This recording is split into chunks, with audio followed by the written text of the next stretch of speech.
Hi guys, welcome back to Just Talking, where I talk out you need sometimes listen. So today we're doing an overview of Journey Tell Freak Nights 2021 at Blackpool Pleasure Beach, and this will include all of the scare mazes, the rules, pricing, and also the merchandise. And of course, if this video did help you out with the booking, or just in general and you enjoyed the video, make sure to like, comment and subscribe, and let's get into the warnings, the rules, and the prices. Of course, there will be limited availability at the minute because, of course, they did announce it sometime in September, so there won't be very many places left, if any. So I will recommend, if you do want to book now. So prices do start from £32 per person, and this will vary based on the day and time you choose to go. Typically, I've found that the closer it is to Halloween, the more pricey it will be, and the later on in the night it is, the more pricey it is as well. So I'd bear that in mind, and of course the Journey Tell Freak Nights event will be rolling out, I believe now actually the Journey Tell Freak Nights event has started at this point. So the rules are as follows. For ages 10 and up, there needs to be an adult to child ratio of no more than 6:1. Of course, last year in 2019, when they of course did that, they couldn't do it in 2020 due to, restrictions in the UK. It was actually ages 13 and up that could go to the event. Now it's been reduced to 10 and up, so I'm not too sure how extreme the content is this year and if the scares are actually, going to hit for anyone older than that age, because of course they do need to be appropriate for that age group. But of course, if there is just 7 children in a group, which is under 16s, then you won't be allowed in. But if there's, of course, a different ratio than that, then of course you will be allowed in. There just needs to be one adult minimum. So there's no fancy dress or fancy mask wearing. Of course, you can wear face masks, such as the cloth ones that you can buy from the park, or medical masks, but nothing where it's covering your face or anything that would make you look like a scare actor. That's not allowed. You should consent to a bag and body search upon entry. You're not allowed any food and drink or alcohol into the event either. You should arrive 30 minutes before your time at the casino building, which holds the ticket entrance, so that's where you will meet.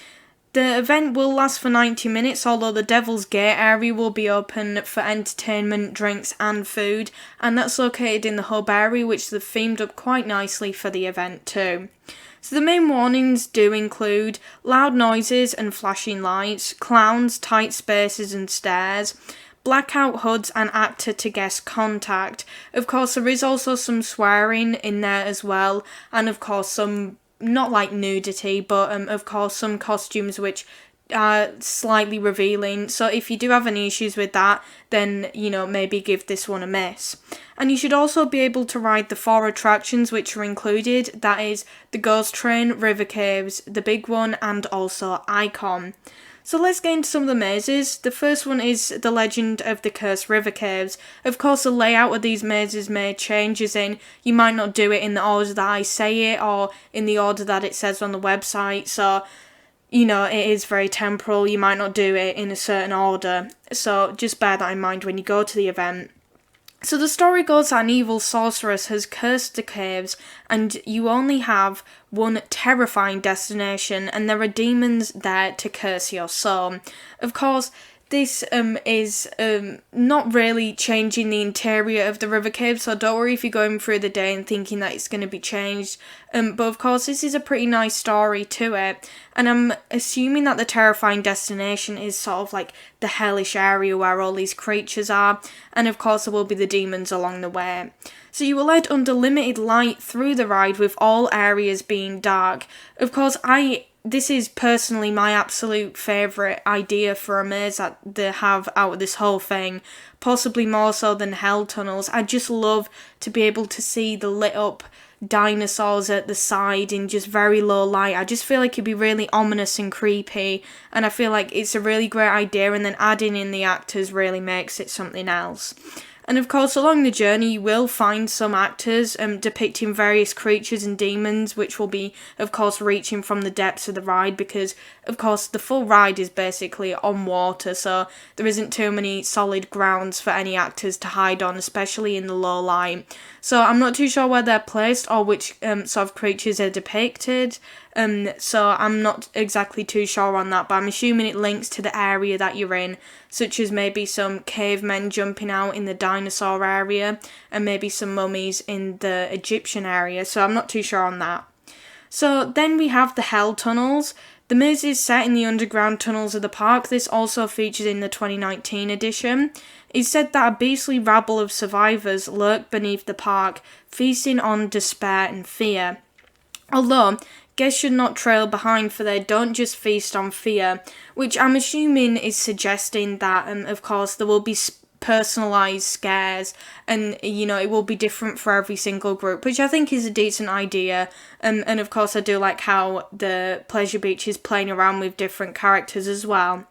And many attendees at the press event have actually said this is the highlight, saying it's very scary just in its location, and it's actually more well lit than you'd expect, which means that it's a lot harder for them to put in scares, but I'm assuming that means it's a whole lot more rewarding when there is one, because there isn't as much area for you to get scared, and just being in these tunnels, which sort of wind underneath the park and go just about everywhere, I suppose that is quite a creepy atmosphere. So then you obviously have the Valley of Carnevil Freaks. So basically the description on the website is as follows. Never be foolish enough to travel through the Valley of Carnevil Freaks alone. Strange and bizarre is our normal. The ringmaster is always enlisting new talent for his Carnevil.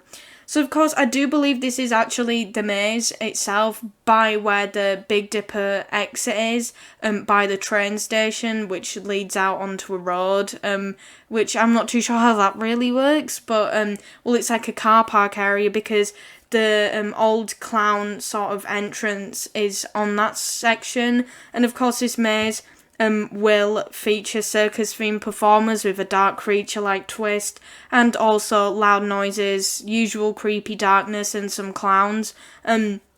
So I'm, assuming that it will be behind the clown gate, so I'm just assuming that. I'm not entirely sure, unless it's at the Chinese puzzle maze, as a similar themed maze was the year prior, featuring the clown gate also. But I do quite like this idea that, of course, there is a ringmaster who's recruiting all these different people, and I'm assuming that gives a decent element of guest to actor contact, because they'd probably be trying to draw you in. And I do quite like the idea with that theme, and I really do hope that the execution during the main event goes very well. They have already done the press event, as I've mentioned, so I'm not too sure if it will change based on how the actors interact, based on whether or not it's a press or, public event, but I really do hope that it goes well with the general public on this, and they might even put a little bit of a twist on it after the press event, getting some criticism from the people that attended. So then there is the Big Dark Abyss. Of course, when I actually did my initial maze video, I didn't actually know which coaster it was or which ride. I initially thought it was Ice Blast, and then it was released literally 5 minutes after the video was published. But of course, guests will endure an endless fall into the depths of terror and embark on a journey to hell. So this is a great opportunity. It's basically where the guests attending the event will take a ride on the big one like never before, in pitch darkness with smoke elements on the lift hill. Of course, this is a great opportunity and experience for those who cannot visit for late night riding, but it puts a particularly special twist on things. During the Journey to Hell Freak Nights event, there will be basically no lights on at the park, just about enough for you to be able to make your way around, but basically pitch black, so you won't have the massive bright lights from Infusion lighting up the track before you. You will be in pitch black with only a few lights going up the lift hill, and then you'll basically just be in darkness for the full thing, which I think is a really great idea. And also having the smoke at the start of the lift hill, so when you go through the Pepsi Max can, it kind of gives that sort of, disorientation, which I really do like. I'm not too sure how they'll incorporate the zombie type of theme they have with the poster, but I'm assuming there'll be something to do with them being sort of dead construction workers or something like that. As you can see, one of the zombies is actually holding a hammer too. So all participants must be tall enough and physically fit enough to ride the coaster. Of course, there wasn't really any concerns about height restrictions in the 2019 instalment, because of course you had to be 13 and over, and most people at that age will be tall enough to ride the big one, but not all 10-year-olds are. So then you have the Day of the Dead Ghost Train. So it is a Day of the Dead themed ghost train ride, and for those of you who'd like to find out the Spanish translation of that, it's Dia de los Muertos, and that is a traditional sort of Spanish stroke Mexican celebration of the dead that they come together for and celebrate during like the sort of August, September, October season. So the station features Spanish dancers and painted skull decorations typically seen in the celebration, although the interior of the ride is the exact same, with no scare actors whatsoever.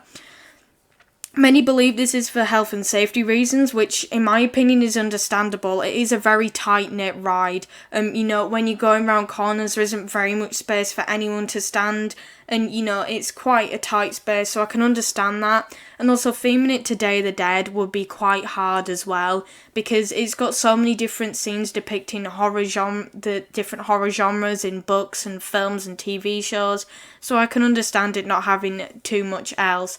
But I do quite think it's a good experience to be able to see it in the dark with all the smoke going and having some different theming outside. So then, of course, you have Scare Maze, Pledge, Dark Magic, and Blind Faith. There isn't really too much to say on these, actually. So there is no information on Pledge, Dark Magic apart from the poster featuring the scientist and his invention and skulls, which looks to be going pretty wrong. There's not much information on Scare Maze either, apart from the question of, will you escape or join the lost souls roaming for eternity? So I'm assuming that's a maze where you're not led through anything and you can get lost. So that might be in the Chinese puzzle maze. I'm not entirely sure, but of course, I'm assuming that's one where you're not necessarily guided and there's not really that much of a theme. And probably, nothing specific on the creatures that you might encounter in that area. And Blind Faith features a blindfolded ride of Icon where you're being taken by the dark fallen warriors of Icon. Gets a challenge to prove their strength both mentally and physically by riding the attraction, of course, in the darkness with a blindfold. So even if you lifted it up, you wouldn't really be seeing anything anyway. So guests must similarly be of a suitable height and physical state to ride as well. So basically, I wouldn't attend this event if you do have any sort of physical issues, such as a back issue or heart issue, because you will miss out on most of the event. It's 4 out of the 9 attractions that you will be missing out on. So, of course, let's get into some of the merchandise offering for this event. So the Journey Tell lanyard is £5, and that can be seen on the top left-hand corner on the right. There is also the Journey Tell magnet, which is £4.95, and that is on the top right. Let's get the directions right. So there is also the Journey Tell bottle, which is £14.95. That's on the bottom left. And of course, you can choose between 2 designs, both for the same price. One features what they call the Scream logo with, of course, a screaming vampire girl. And then on the right-hand side of that picture, it features all of the maze logos on it as well. So there is also the Journey Tell hoodies, which are £34.95, and they're on the bottom right. And the one on the left-hand side of that picture features the logos on the back and nothing on the front. I'm not too sure if there's nothing on the front, really. I think it has a little logo on the chest. And then you have the Scream one, which is on the right-hand side of the picture, and that, of course, features the vampire mouth, which was seen in the first promotion for Journey Tell Freak Nights, and that has nothing on the back. And yeah, that's really it for this video. I really hope you enjoyed it. I'm glad I got to revise all of the things for the event this year, because actually in the time since my last video on this, they've announced a lot more things and also changed the age limit. So there has been a lot of changes that have happened since I did the last one. And of course, I hope you did enjoy this. If you did, make sure to like, comment and subscribe. And yeah, this is Just Talking. Bye bye.